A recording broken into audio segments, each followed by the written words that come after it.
Perfect. Well, here we go. Welcome to the Gut Health for Improved Energy Masterclass. Just keep me off there a second. There we are. Perfect. I'm going to be talking to you about the impact that gut health can have on energy and some of the things you can do about it. And I will also be giving you a couple of examples with some of the case studies from the clients of mine of things that we've done that have been able to sort out the gut health and the energy. So first up, a little bit about me. If you haven't come across me before, you're fairly new to the group, I am Helen Mallaburn. I am known as the Hashimoto's recovery specialist. I do also work with clients with hypothyroidism, with other thyroid conditions, chronic health issues, and other autoimmune conditions. But Hashimoto's is mainly what I'm known for. That is the area that I specialise in. I have Hashimoto's myself. My journey began with chronic health during my second year at university when I'd just turned 20. I contracted glandular fever, and for probably 2 to 3 months I was quite ill with digestive and energy issues, and basically really quite struggled for that period of time.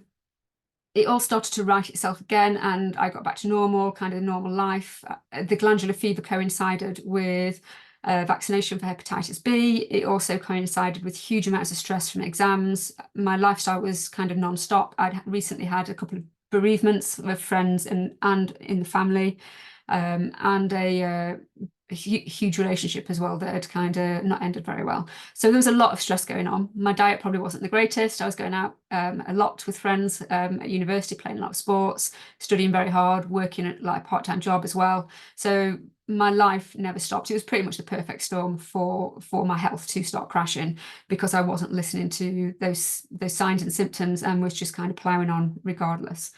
So those symptoms started to come back, and I noticed that I had kind of intermittent digestive issues. My energy would kind of dip and crash, and then it'd be fine for a while. I started to notice other symptoms. Migraines was one of them.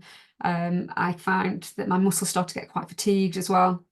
And this progressively got worse and worse. My weight fluctuated up and down. It was kind of, I could go from a size kind of 8 one week to a size 14 the following week.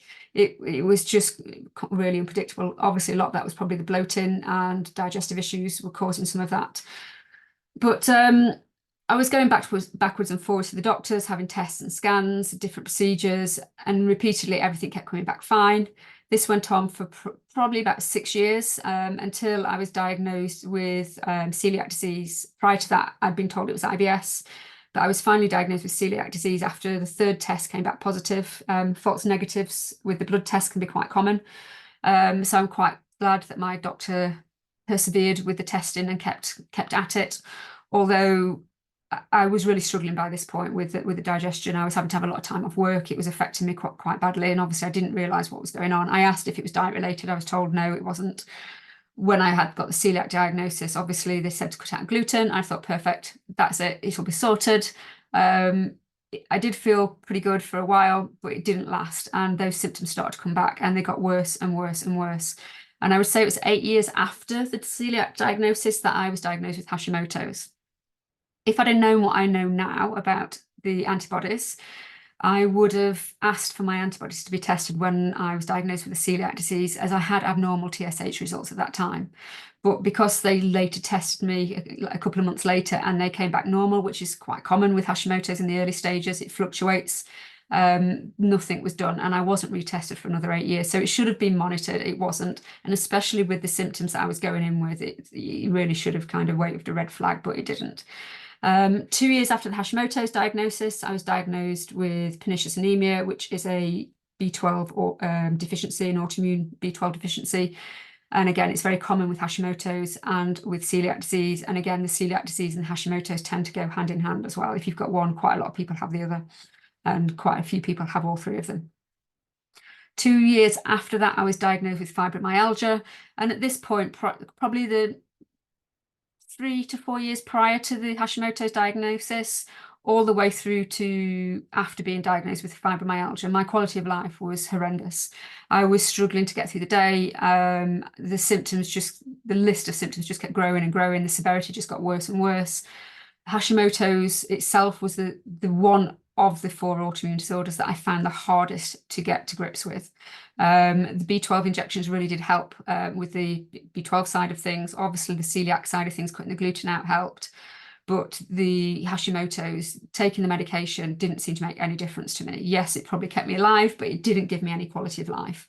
So that was a whole 20-year period from me having those initial symptoms through to basically getting on top of it and being symptom free.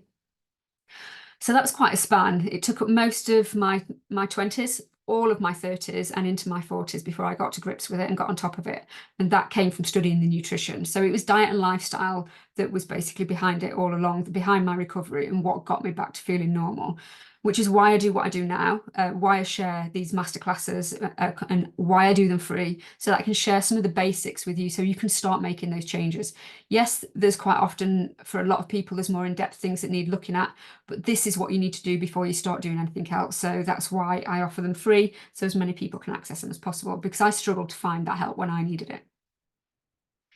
Okay, so if we look at my qualifications and experience so that you feel comfortable that I know what I'm talking about, I have a HND in biomedical sciences. This is what I was studying at university when I first became sick. After leaving university, I worked as a laboratory supervisor for a major pharmaceutical company in their incoming materials testing and development lab.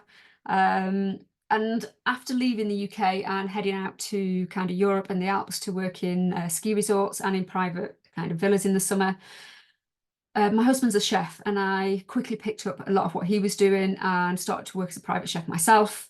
And this is what I was still doing when my health crashed, and I was struggling to do this. It's a hard job. You quite often split shifts, long hours, and I also found kind of it was physical, kind of, you know, humping all the shopping around, kind of when you're shopping for a chalet for 10 people and you're providing breakfast, kind of afternoon tea, and then 3-4 course evening meal. There's a lot of shopping, there's a lot of lifting. Most kitchens are usually on the 3rd or 4th floor of the chalet. So yeah, it was a very physical job and I really started to struggle with it.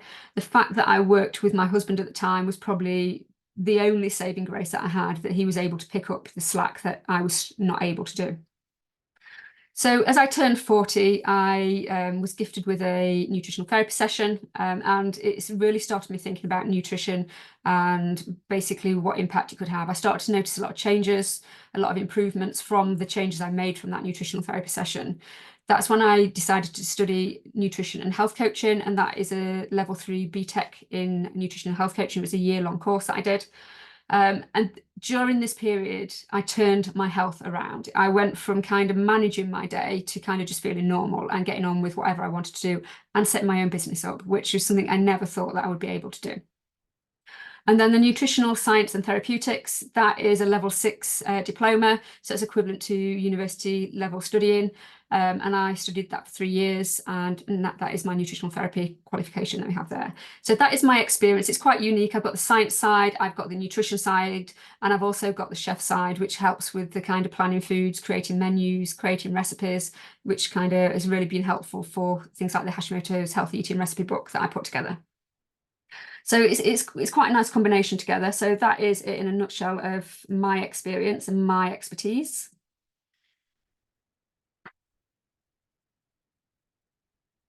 Okay, I'm just having a little drink there. So there's a quote from Dr. Hector Bonilla, basically saying that what people eat affects their gut flora. So that's the microbiome that we refer to in the gut. And the human gut microbiota is a powerful moderator of the host immune responses and metabolism. So not only does it play a massive part in your immune regulation and that autoimmune side of things, but it also plays a massive part in that metabolism. And that metabolism process, as we're just about to find out, is the conversion of your food to energy. That is what metabolism is basically. And the digestive tract basically hosts 100 trillion strains of bacteria with over 1,000 different species. The gut microbiome is a key regulator of metabolism, as well as being a key immune regulator, as we just mentioned. So it plays a massive part. It controls part of your metabolism. If you don't have a healthy gut, if you have that imbalance, then not only are you going to have immune dysfunction, but you're going to have poor energy, basically. You're going to have that fatigue because you aren't going to be optimally producing the energy that you need. Thyroid hormones are needed for metabolism as well. They can increase the metabolic rate, and they stimulate the breakdown of fats, carbohydrates, and protein. So they are a massive part of that process of converting our food to energy. Which is why when you have hypothyroidism and it's not well managed, if your kind of levels aren't optimal, or if you haven't yet been started on treatment, that you are going to struggle to keep your metabolism where it needs to be, which means that fatigue is going to play a major part. Okay, so if we have a look at the hypothyroidism and the dysbiosis and look at the process of it. So first up, we'll look at the reduced motility, and that is the movement of your digestive tract. It has a set speed of what it's supposed to pass everything through, and this muscular contraction is known as peristalsis, and that's what keeps everything moving as it should do. Quite often when we've got lower levels of thyroid hormones, that motility, that movement is reduced, so it slows it down. So it means, again, you're not going to be optimally functioning and converting your food to energy as you should do. Low levels of stomach acid, known as hypochlorhydria, have been associated with hypothyroidism. And basically this allows those ideal conditions for the dysbiosis to occur. We need those pH levels to be at the correct level in the correct places within our digestive tract. And that stomach acid that's released in the stomach plays a huge part in breaking down your fats and your protein in particular. And obviously, if you don't have that sufficient acid level, you're going to find it difficult to break those down. The stomach acid also triggers the release of the digestive enzymes. And again, that's needed to kind of break that food down, extract those nutrients. Hang on. This is... Sorry about that. I'm just going to have to come out of that because I've had somebody else just join and it wouldn't let me do it whilst I was sharing the screen, unfortunately. So back to it. So there we are. We were talking about the stomach acid. And basically, yeah, if the stomach acid is low, the valve at the bottom of the stomach won't open as and when it should, and that can cause some of that heartburn that you might experience, that excess fullness you might experience in that stomach region. And it can lead to basically that dysbiosis because the bacteria that normally wouldn't grow in the first part of that small intestine because it's more acidic are then able to because the acid levels aren't right. And this allows for the overgrowth of bacteria, it allows for the overgrowth of yeasts and the colonization of parasites within your digestive tract as well. And dysbiosis is common with hypothyroidism. It has been basically researched and they have found that link there that most people with hypothyroidism have some degree of dysbiosis going on. Okay, I'm just going to come out and I'm going to... Can I just ask, if you're not on mute, can you make sure you're muted so that there's no kind of background noise for interruption for when I put the replay out? Because it won't let me access that whilst I'm sharing the kind of screen on full screen, unfortunately. So if you can make sure you're all on mute, that'd be amazing. Thank you. Okay, so that dysbiosis basically increases the level of inflammation, which damages the gut wall, where the majority of the immune system basically lives. It lives in that mucus layer that coats your gut wall, basically. It results in increased intestinal permeability, so that damage to the gut wall allows the passage of food particles and microbes into the bloodstream where they shouldn't be. This triggers overactivation of the immune system and it reduces immune tolerance. So basically your immune system starts reacting to things it shouldn't be reacting to. It increases the likelihood of the immune system mistakenly creating antibodies against its own tissue due to molecular mimicry. So, for example, in the case of gluten getting through into the bloodstream, the protein structure of gluten is very similar to one of the enzymes that is found within the thyroid, and your immune system can start to create antibodies against that enzyme in your thyroid. That is what the attack's going on, and it causes inflammation and damage to the rest of your thyroid. So that's what we want to avoid. And you can see from the graphic on the side, as this progresses and becomes chronic, that level of energy in the middle just gets kind of lower and lower, because if this process is going on, it means that that metabolism isn't happening as it should, and you aren't converting your food to energy as you should and when you should. So I'm going to give you a couple of examples of how this can impact, particularly with the reduced butyrate. So butyrate isn't actually a bacteria in your gut, but it is produced by quite a few of your beneficial bacteria strains. So if you've got that dysbiosis and those beneficial bacteria have been depleted, it means this butyrate isn't being produced in the amounts that it should be produced. And butyrate itself can help regulate the metabolism, it can help regulate the immune system, and it also protects that gut barrier. So it's also a fuel source for your gut cells as well. So if you're not fueling them properly, they can't do their job properly, and you're going to start to notice a slower metabolism, a dysregulated immune system, so more autoimmunity, and kind of more of that leaky gut. So reduced levels have been shown in those with chronic fatigue in recent research studies. And the lower the butyrate levels, the more intense the fatigue that was experienced. So you can see how that is just one marker of dysbiosis that impacts the energy side of things. On the other hand, we've got the low F. prausnitzii, and this is a bacteria, and it is a marker of good health. So you should have good levels of this when your gut health is great. It's not just a marker of good gut health, though. It is a good marker of overall good health. And it's incredibly sensitive to changes in the digestive environment. So basically, if that bacterial balance starts to shift, this drops quite quickly. And low levels of F. prausnitzii also increase fatigue, and the severity of the fatigue increases as that level of F. prausnitzii drops. So that's just two examples of two things that are found within your microbiome that affect your energy levels directly.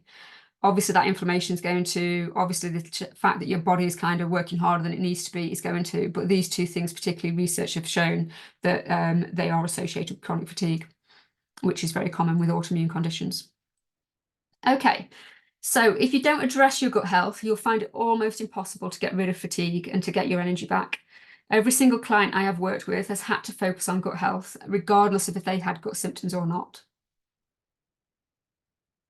So it doesn't always kind of present with gut symptoms. You may present with other symptoms, obviously fatigue being one of them, brain fog being another, weight gain could be one. You may find things like hair loss because you're not getting the nutrients you need in order to support your hair. Things like joint pain, muscle pain because of that systemic inflammation from that leaky gut. So it doesn't have to be gut symptoms to indicate that you have got poor gut health. If you have an autoimmune condition, the chances are you have poor gut health. The autoimmune conditions that have been studied in relation with intestinal permeability have found that basically that intestinal permeability precedes the development of that autoimmune condition. So chances are, like I said, if you've got an autoimmune condition, you have gut issues going on. Okay, so some of the common culprit foods behind the gut issues, and if you've been on my free gut health masterclass last year, or the blood sugar balancing for weight loss, you may recognize some of this, but it never hurts to kind of go over some of the main areas again. So sugar, it is a inflammatory food. It is the main food source for opportunistic bacteria. So if we're eating a high sugar diet, we are directly feeding those bad bacteria, the bacteria that are not beneficial. So ideally, we only want about 4 grams of sugar in the bloodstream at any one time, and that is equivalent to 1 teaspoon. So if you think that you're drinking maybe fizzy drinks, most of them have probably equivalent of 4 teaspoons of sugar in there. And even if they've got sweeteners in there, they have the same result, the same end result. So you want to make sure you're avoiding those as well. So I'm just going to come out again and admit, I can't. Sean, I'm not sure how you pronounce that. Okay, so back to the slides. So basically, sugar tends to be in everything. If you turn over a jar of sauce, you'll find that there's sugar in there in some description.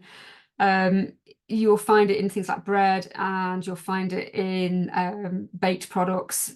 Look at the labels, you will find it in there. It may not always say sugar, but if it's got syrups in there, concentrated juices, all of those are sources of sugar. It can drive, well, not can, it does drive cravings and hunger. It dysregulates your blood sugar balance, and it affects your mood and energy, as do refined foods. So your refined oils, your refined carbohydrates, and particularly those refined carbohydrates, they have no fiber in there, they have no nutrients, it's all been removed in the refining process. So they're basically empty calories. It's not giving your body what it needs whatsoever. So if you're on a calorie controlled diet and you're eating these kind of foods, yes, you're getting the calories, but you are not getting the nutrients that your body needs to function. So your body's going to keep asking for more until it gets what it needs, which is part of the craving process. So refined carbohydrates end up as sugar in the body. They are inflammatory, again, and they drive cravings, hunger, mood issues, and energy issues as well. Processed foods, again, they are full of additives, preservatives, emulsifiers. Quite often, pesticides are very heavily used. They are high in sugar generally, all of which have been shown to cause leaky gut. And obviously, well, that's what we're trying to fix when we're looking at autoimmune this side of things. So we don't want to be eating foods that are actually directly causing that. They are often from GMO sources and they have very little nutrition.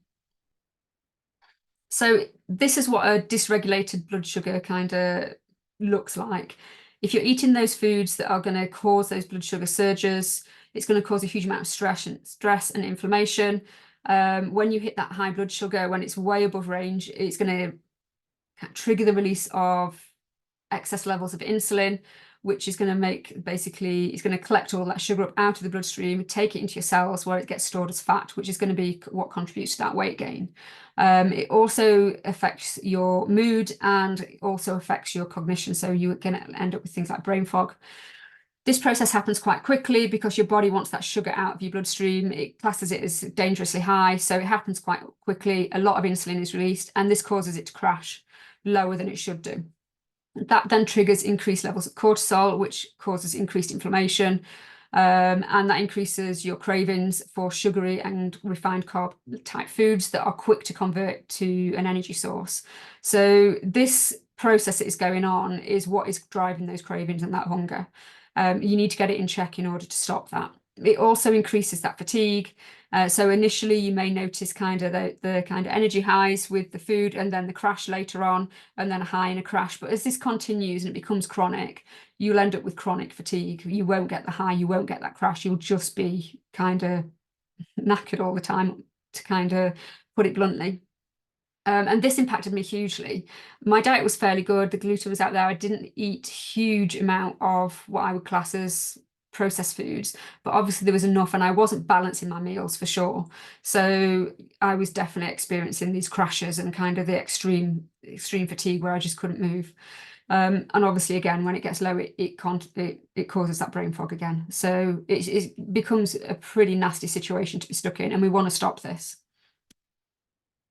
So looking at foods that spike the blood sugar levels, I'm not going to list all of them, but kind of sugary drinks, fruit juices, sweeteners, cakes, biscuits, anything made from white flour. So whether that is pastries, tarts, whether it's pasta, noodles, rice, bread, wraps, bagels, cereals, again, made from those refined grains.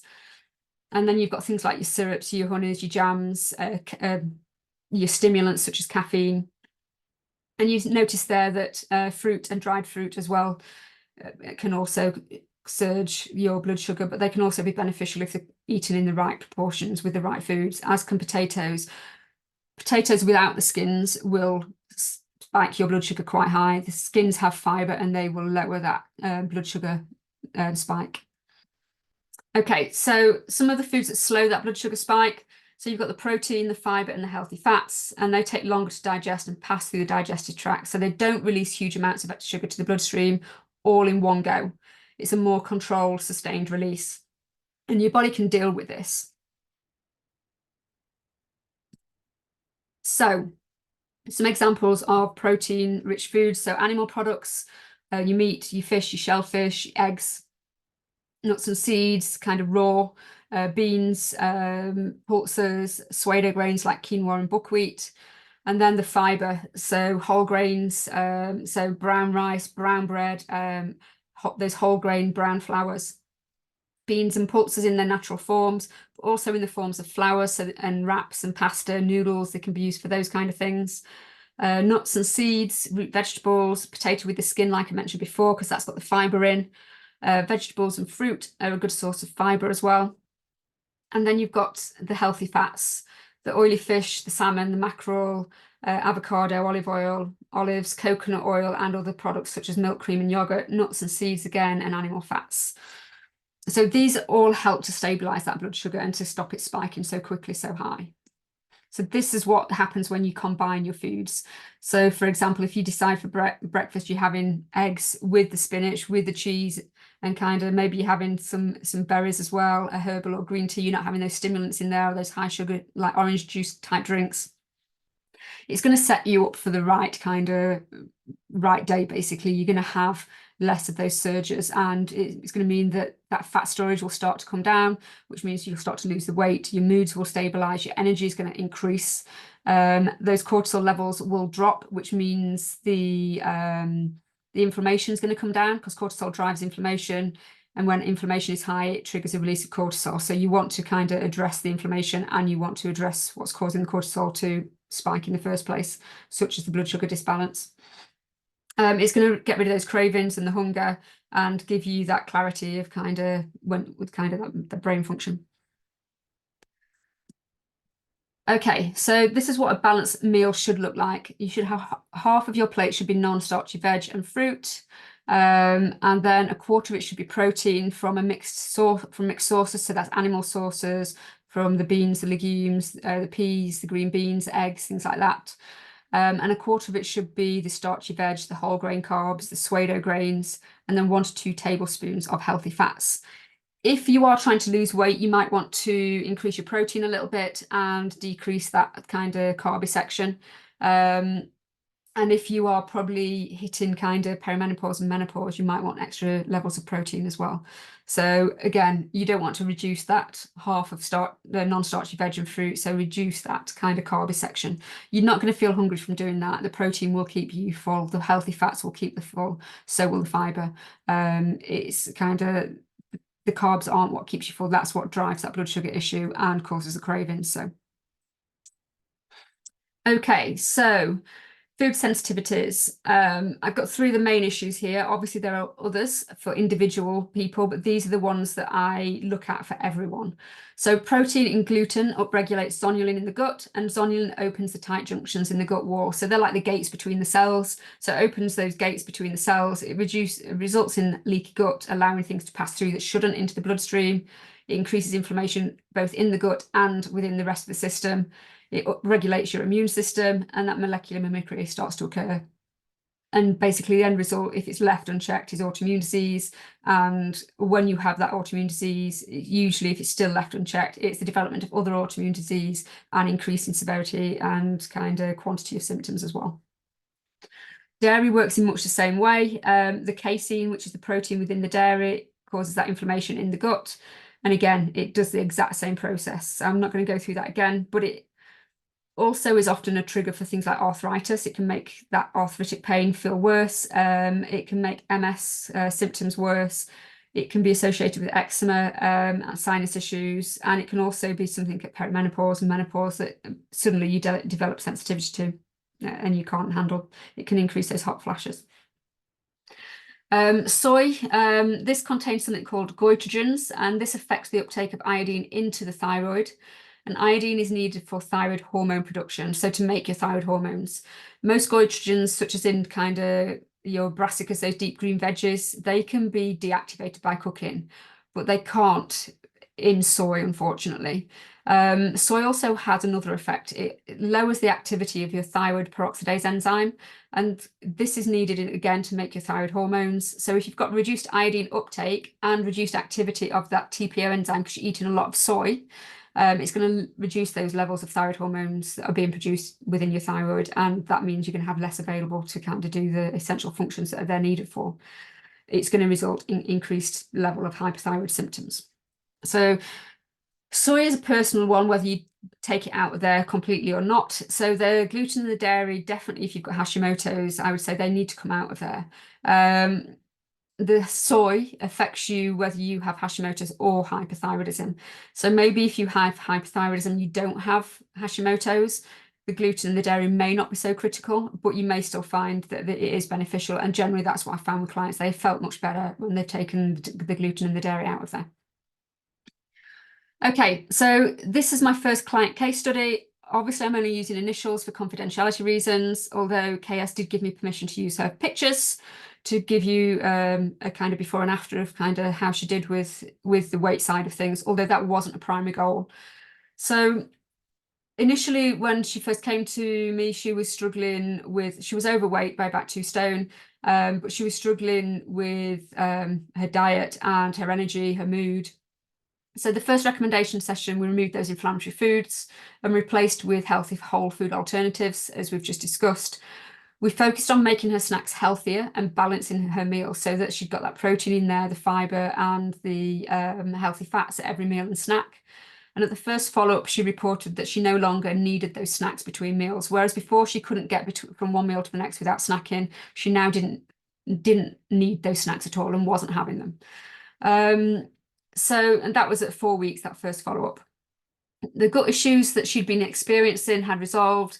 So at the 4-week first follow-up, she reported that the bloating, cramping, and the fluctuating diarrhea and constipation that she'd had constantly had stopped. And she was having a fully formed bowel movement daily rather than 2 to 3 per week, which was making her feel much better. Her energy had increased. Initially, she'd rated her energy at a 4 out of 10 at the initial session. By the first follow-up, it had increased to a 6 out of 10. And by the second follow-up at week 9, she was a solid 8 out of 10. And it was stable. She wasn't having the energy crashes or needing to nap or feeling the need to nap like she had before. The weight came off easily, although she said it wasn't a primary goal. The energy, obviously the mood, and kind of those gut issues were the things that she wanted resolved. She was over 2 stone overweight. And just by removing those inflammatory foods and balancing her blood sugar, she lost 17 pounds in that window up to that first follow-up period, which was 4 weeks, which was quite a lot in that 4-week period. And then it evened out and stabilized to 37 pounds by the end of the Hashimoto's healing program, which is a 6-month program. So she lost nearly 2.5 stone just from making the changes that we've discussed with the diet. Her mood improved. She'd been struggling with low mood and motivation, and by the first session, she reported she actually wanted to get up and do things and woke up feeling like she could face whatever was thrown at her and do it with a smile on her face, which was a massive improvement for her. I haven't put it on here, but we also managed to get her antibodies back into remission as well. So it probably took 4 to 5 months for those to start dropping. And by the end of the 6 months, they weren't fully back in remission, but she continued with the changes and kept in touch with me. And by keeping kind of to the diet that we'd basically put together, they were back in range by the end of the year. Okay, so food is not the only thing that can cause poor gut health, unfortunately. Stress can play a massive part when it comes to dysregulating what's going on in your gut and causing that dysbiosis. So the impact that stress has on the digestion, a lot of it primarily comes from the impact it has on the digestive juices and the peristalsis. So when we're in that stress response, those digestive enzymes and the stomach acid, that release is prevented, so it's inhibited. It means that the food cannot be broken down and your nutrients can't be extracted. So basically your metabolism slows to a crawl. The muscular contraction of the digestive tract, known as peristalsis, also is inhibited. So that movement that keeps that food moving through your gut stops, which results in that food sitting around and those toxins hanging around for far longer than they should, basically. Which just leads to the ideal environment for that dysbiosis. So if you're on that stress response constantly, and I'm not talking just about kind of that high level of stress when you've had like maybe a divorce or bereavement or moving house, kind of those kind of stresses. I'm talking about the everyday stresses that we experience. Your body doesn't differentiate between stress. Stress is stress. So when you're releasing that cortisol and that adrenaline, your body reacts the same no matter what the stress is. So it should be adaptive and turn on and turn off. And when this doesn't happen and it becomes chronic, even at a low grade level that is constantly switched on, this is when these problems occur. And it means that you're on your stress response, you can't be on your digest response. But they are working opposition to each other. And it's also the kind of the digest and rest. So it means you're not resting, you're not repairing. So it has a huge, huge impact with chronic health issues. So we want to be off that stress response when we're eating our foods, when we're digesting our foods. The result, if we're not, is increased inflammation from toxins that aren't being cleared, the dysbiosis due to the lack of stomach acid and the digestive enzymes, and that increased level of inflammation that's in the gut. It all results in the same process that the inflammatory foods and food sensitivities cause. So basically, your increased intestinal permeability, increased systemic inflammation, and increased autoimmune activity, which slows metabolism down, and it results in that chronic level of fatigue as well. Okay, so a list of ways that we can start to manage stress. Obviously, wherever you can, eliminate the stressors. It's not always possible for all stress, but if there is anything in your routine or your day-to-day life that you can get rid of that is causing you a huge amount of stress, do it. Take time for yourself as well. This is something that I see with every single person I work with. They're so busy, and they're so busy with work and home life and taking care of everybody else, that they are the bottom of the list when it comes to taking care of themselves. So we need to make sure that that is happening, that you are taking care of yourself. So just taking a little bit of time for yourself can actually give you more time for others, because you become more productive and have better energy. So you can actually do more once you do take that time for yourself. So it's not that counterintuitive as it seems.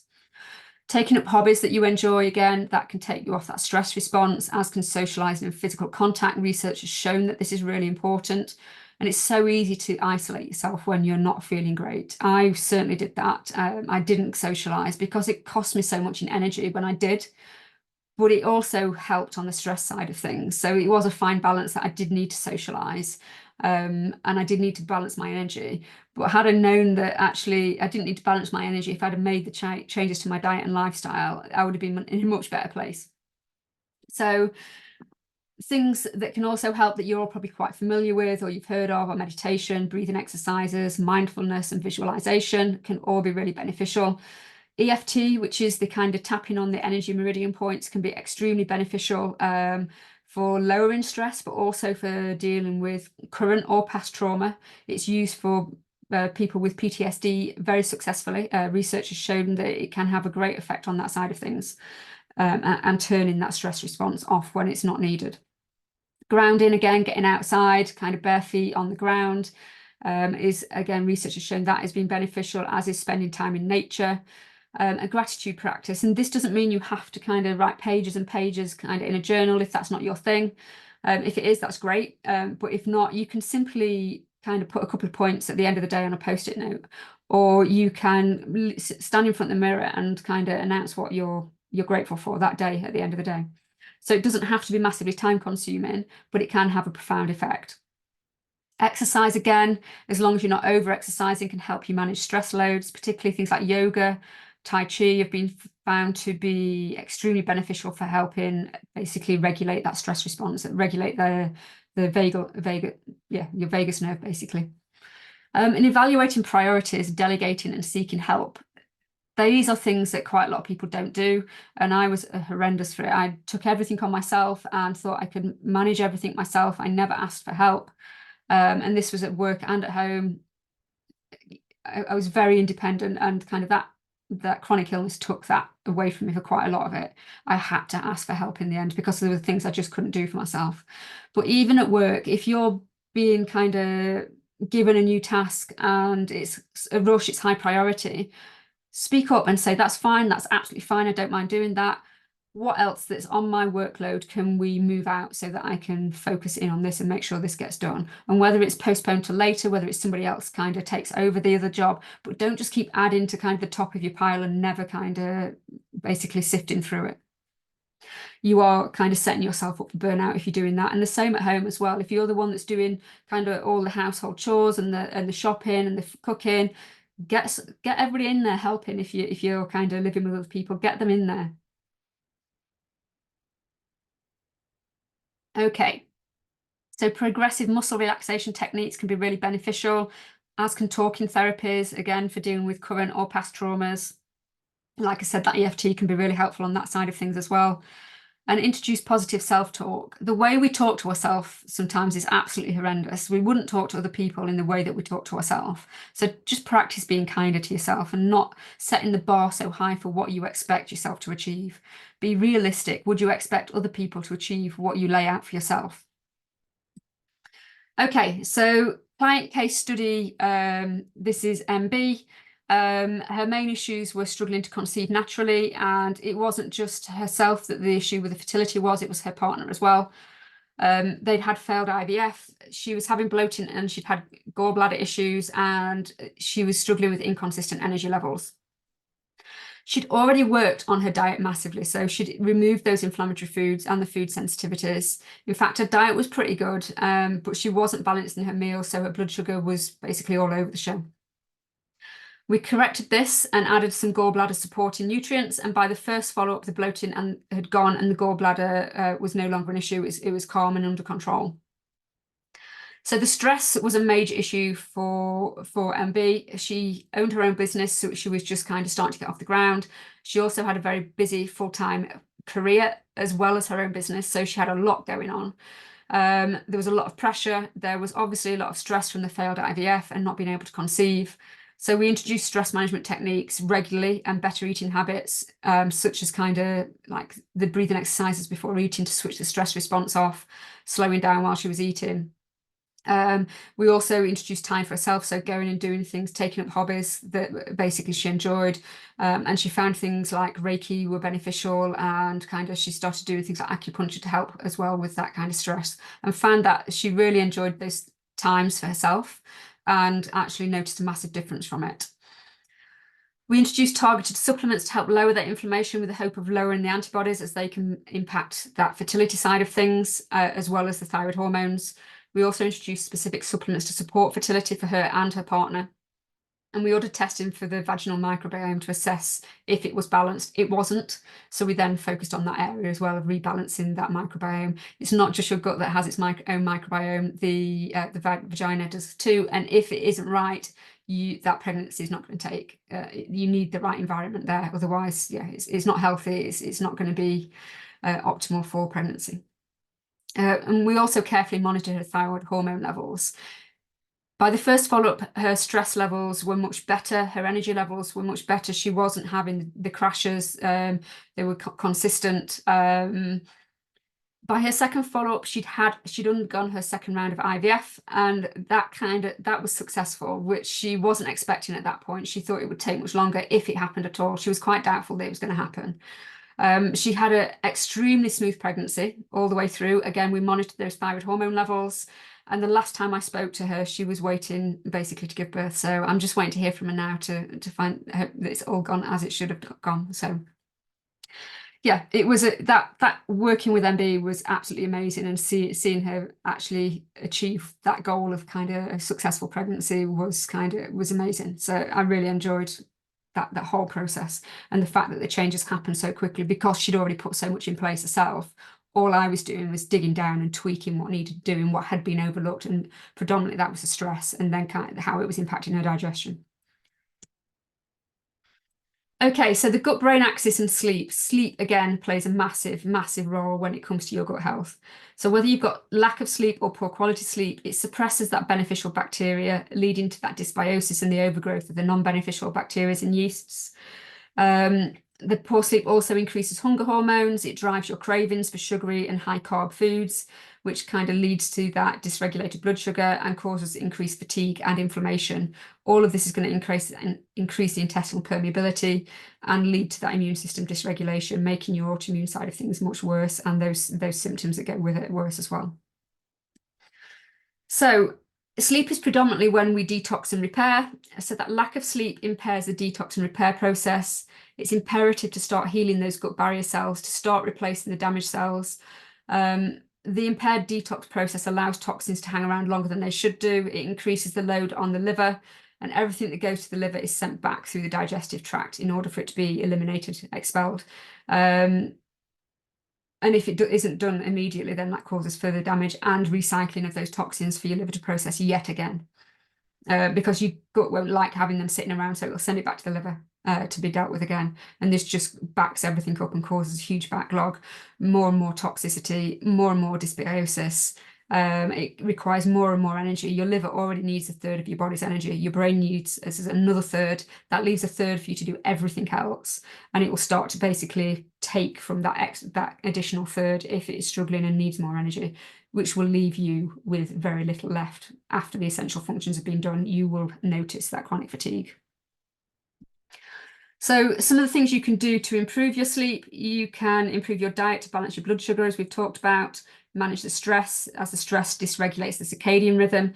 And this is your kind of sleep cycle. So your cortisol and your melatonin make up that circadian rhythm. The cortisol should be high in the morning and drop in the evening, and vice versa for the melatonin. If you've got that stress already on the go, or that blood sugar that's already dysregulated and causing high levels of cortisol, it is going to basically drop that melatonin production. And your melatonin is your sleep hormone. If you don't have the right levels, you are going to struggle to sleep. Your gut also produces the predominant amount of your serotonin, about 90% of your serotonin, which is needed to make your melatonin. If you don't have that serotonin, you can't make the melatonin. It's going to be low and you're going to struggle to sleep. So gut health is important. You can also try adding in meditation or journaling before bed to help with that stress side of things and to get you in the right frame of mind, calm your mind for sleep, and also to kind of drop that cortisol as well. You can create a routine, go to bed and get up at the same time. That circadian rhythm likes a set routine. It doesn't like to be messed around of going to bed at 10 one night and then 3 a.m. the next night. It likes to have that routine wherever it can. It's not quickly adaptive.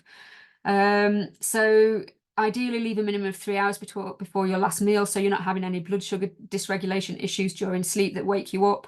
And your digestion isn't heavily working during sleep when you want it to be kind of resting and repairing. And that's when a lot of repair happens, like we said. So avoid mobiles, laptops, tablets, at least now before bed, to kind of avoid that blue light that triggers the cortisol production.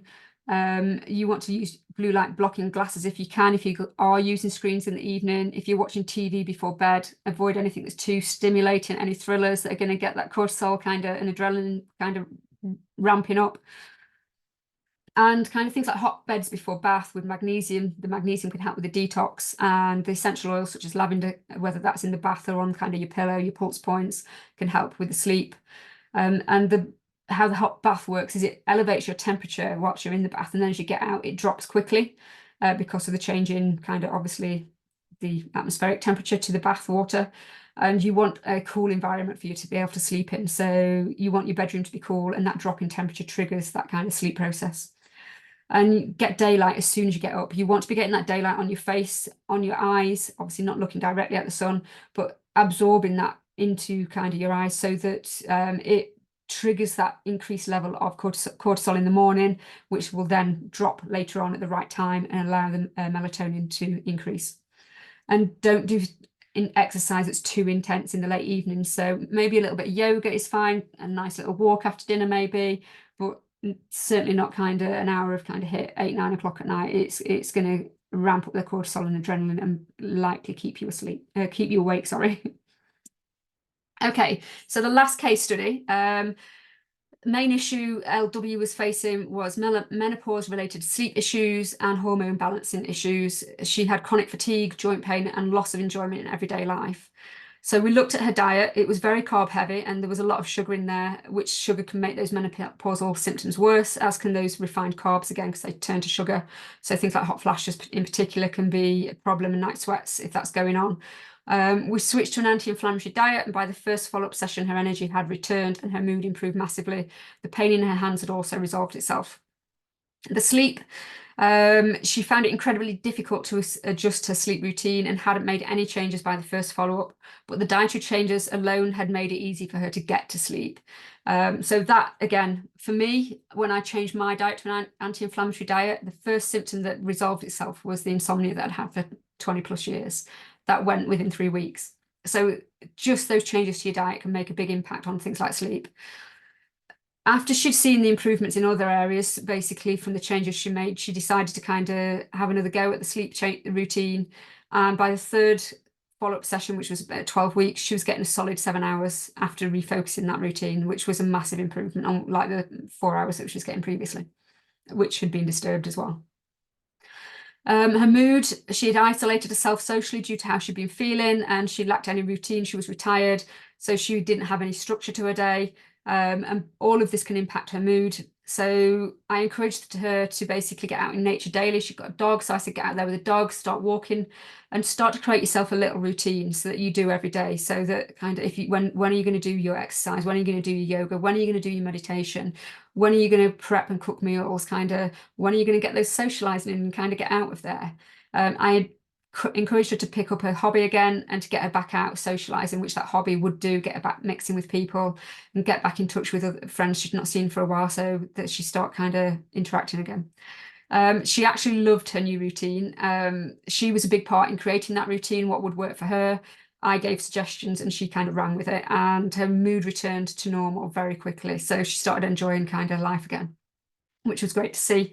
And also her antibodies, we improved the sleep, the energy and pain, but also her antibody levels had halved by the midpoint of the Hashimoto's healing program. So that was 3 months.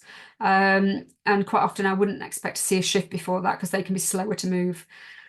They were almost back in range by the end of the 6 months, and I had a recent email from her at her latest checkup saying that they're now in remission as well. So that is possible if you are making the right changes and figuring out the right things. And that is obviously what the Hashimoto's healing program is designed to do. It's designed to basically solve that huge puzzle of what's going on, what's causing what, and what we need to address, and which needs to be addressed in which order. Okay. Okay, so that is the kind of the bulk of the presentation. If you are struggling with recipe ideas and how to balance that blood sugar, I have the Hashimoto's Healthy Eating Recipe ebook that I put together. If you want a copy, just use the QR code that is on the screen. Or if you want the link, let me know and I will make sure I pop the link in the chat as well if you prefer it, just to pop it into your browser. It is packed full of recipes. There's 70 different recipes in there, starting from breakfast all the way through to snacks and kind of sweet treats. So I'm not saying that you can't have sweet treats. You just need to kind of work out what you're having and what's going to balance your blood sugar and what's not. They're all dairy, gluten and soy free, so they are perfectly designed for Hashimoto's. There is no processed foods in there. They're all natural, and I've tried to limit the amount of kind of exotic ingredients, if you like, so that basically it's not going to cost you a bomb. So if you are struggling, that is available. It's €17, which hopefully is not going to break the bank for anyone. Okay, right. I'm going to talk to you a little bit more about the Hashimoto's healing program now. I've discussed it in the kind of in relation to the case studies and how it worked and the results we got. So if you're struggling with that fatigue and you've done some of the basics and you still need that further assistance, you want to kind of get rid of some of those other symptoms that are going on as well, then you might want to know a little bit more about the program and how it works. So it's a one-to-one program. It's not a group program. It's completely tailored to you. It's a 6-month program. There's 3 levels. There's the VIP program, which is my most popular. It is a 6-month program plus 6-month support. So it's 12 months in total. So you get a full 14-day food diary analysis and in-depth health questionnaire analysis. And this helps me figure the puzzle out of what's going on. It will indicate to me which systems are at play, which symptoms are a priority, and in what order we need to tackle things. From that, I can put together your personalized plan. And this is tailored specifically to you and no one else. It's not a generic one-size-fits-all. You then get 2 1-hour one-to-one nutritional therapy calls, and you get two of those, 2 2-hour calls, and that they are taken over month 1 and 2. The first call is further information gathering in order for me to dig deeper and find out more information based on what you've given me from the food diary and the health questionnaire. Then you get 4 1-hour nutritional therapy sessions. They're one-to-one again. And these are taken over months 2 to 6. And this is where we look at what's worked, what hasn't worked, what you found difficult, what you've applied, what you haven't. And then we move on to the next stage of the plan where appropriate and supporting kind of where needed.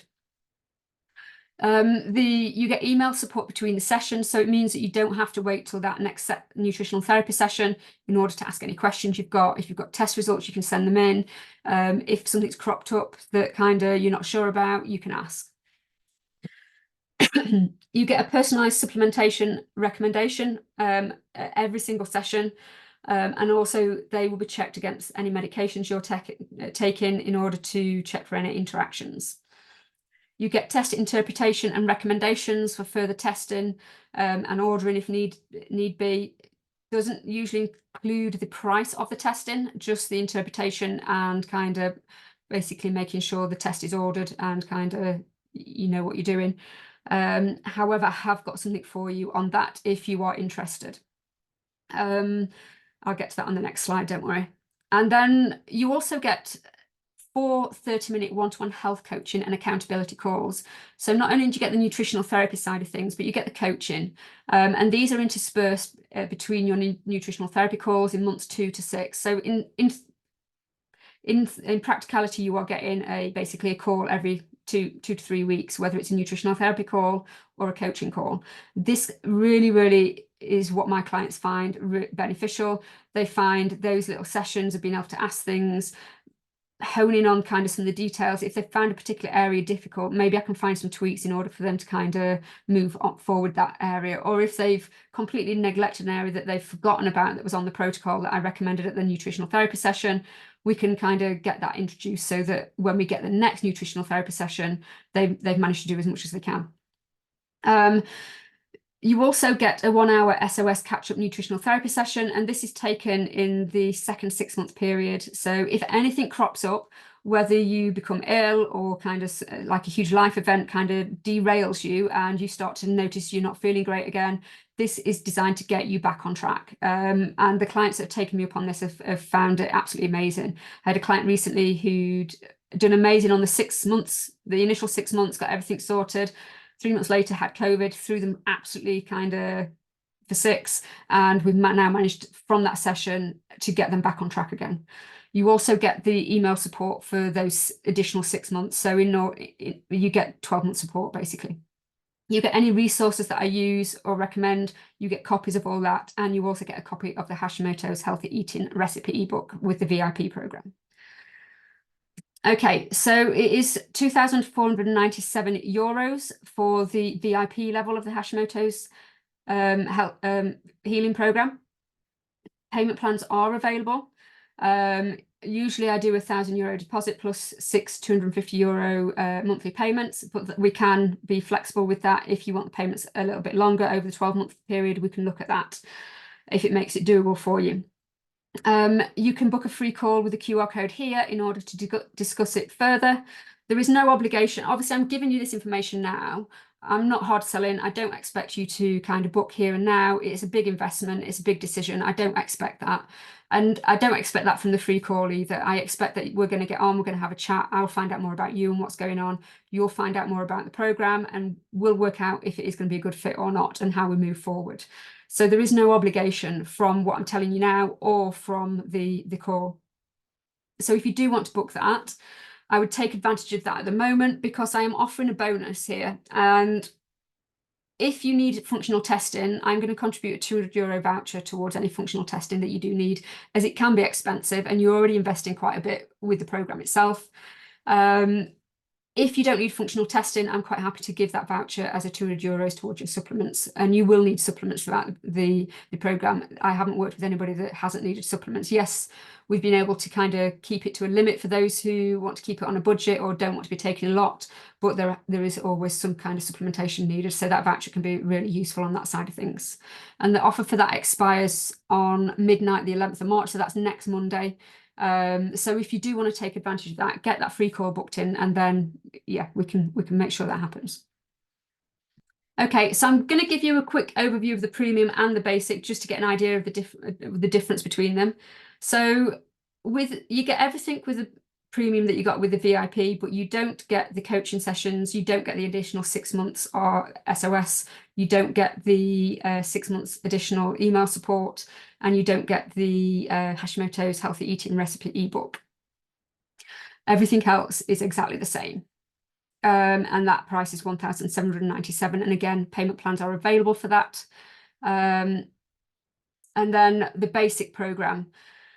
Again, you get the same as for the other programs, but you don't get the coaching, you don't get a personalized supplementation, you don't get the test interpretation side of things, you don't get the Hashimoto's Healthy Eating Recipe book or the anti-SOS call or the additional 6-month support.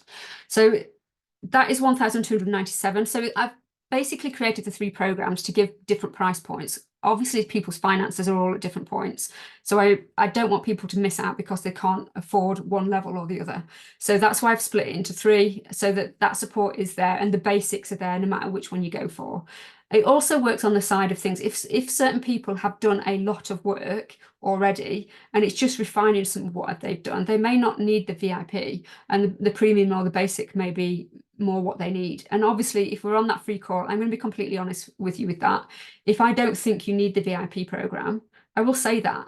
But also, if you're planning on booking the basic and I think you need more than that, I will also tell you that. I will be honest of what I think you need according to what's going on for you and how complex your situation is.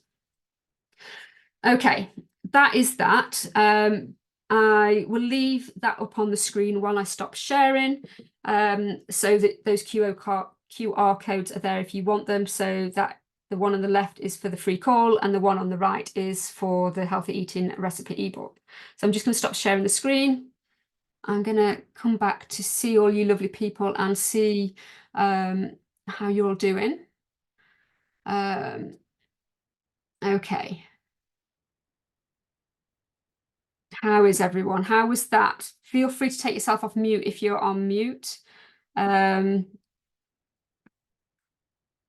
I'm just admit, I think Slaney's just entered the room. I think at the end, I think we must have got the time mixed up. So hopefully it's not a problem. If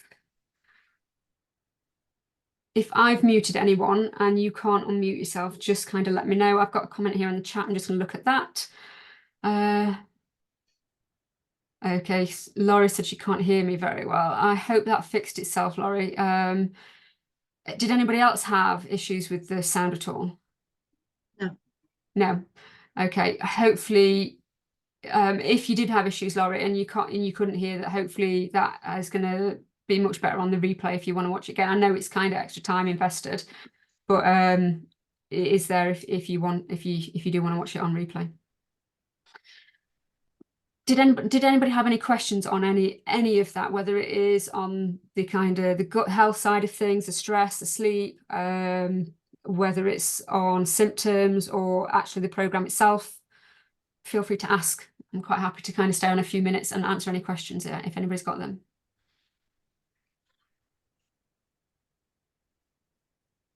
No questions. Yeah, I have one question. Oh, yeah. I've often been bothered, less perhaps recently, but by yeast infections. And you're saying that the vaginal health being that biome, or I don't remember how you're supposed to say it, being very particular.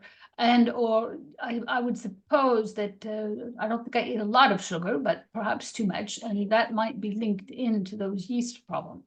Yeah, for sure. And quite often, if you've got kind of the yeast symptoms and it's presenting with kind of the thrush and things like that, you've got gut dysbiosis going on as well. Gut dysbiosis tends to kind of knock on to the other areas where you'll kind of notice yeast symptoms. It can be skin, it can be nails, it can be kind of like you say vaginal microbiome. So yeah, it's likely that there's a yeast overgrowth issue there somewhere that needs to be addressed. Okay, thanks. No problem. Slaney, I've joined an hour late, time difference confusion. No problem. I saw that when you just logged on. I was like, oh no. You will get a replay. Don't worry, you will get that. I will send that out by email, so you'll get that. Yeah, so I will share that with you, don't worry. I also said I was going to draw the prizes whilst we were on the live, so if you bear with me and I will do that now. Okay.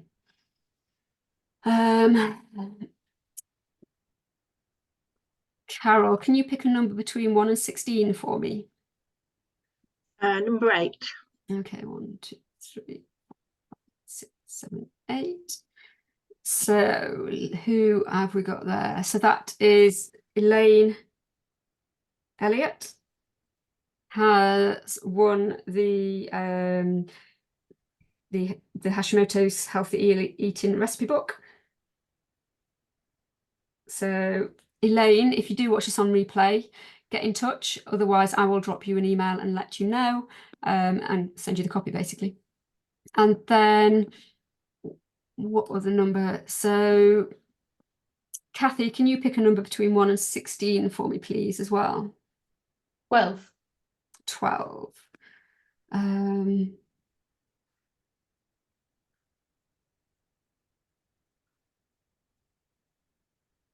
So that is Carol. Oh, wow. Yeah, you have won the food diary analysis session. So, Oh, lovely. Thank you. so yeah, we'll talk and we'll make sure we get that in the diary. Fabulous. Yeah, that's 30-minute session, just kind of, so you'll have to keep the food diary and I'll ask you to do that for about a week and then we can slot the session in once you've done that. Okay. Okay.